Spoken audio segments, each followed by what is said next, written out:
82 years ago, the island of Oahu and the United States were shocked as a deadly attack hit Pearl Harbor. I'm your neighborhood reporter in Bakersfield, Veronica Morley, and as we remember those who lost their lives on that day, we also honor those who fight for our freedom and the ones who love them.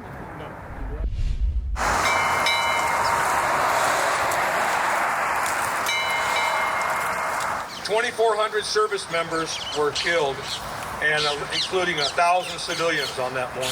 A dark day in history, one still remembered 82 years later. He didn't talk about his Pearl. Made Hurley has heard the stories from Pearl Harbor survivor Bob Berman. And from what we gathered, he was on the ship underneath a gunner, and his quarters were hit.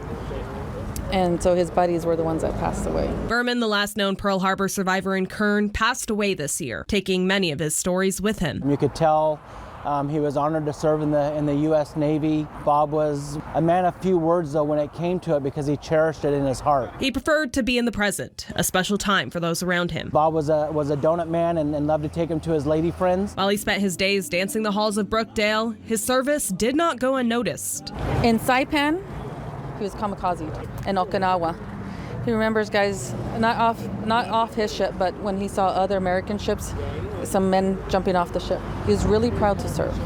And the heroes were the men that died.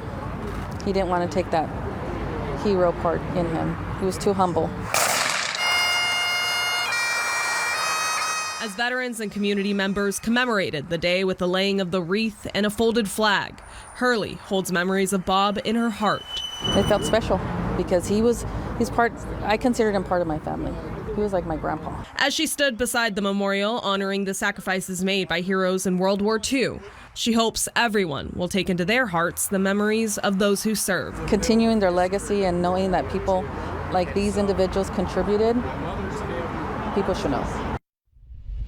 And organizers wanted to remind the public, if you know of any World War II veterans that are still alive, they can go to the Post 26 Legion across the street from the Fox Theater and pick up their own World War II veteran hat.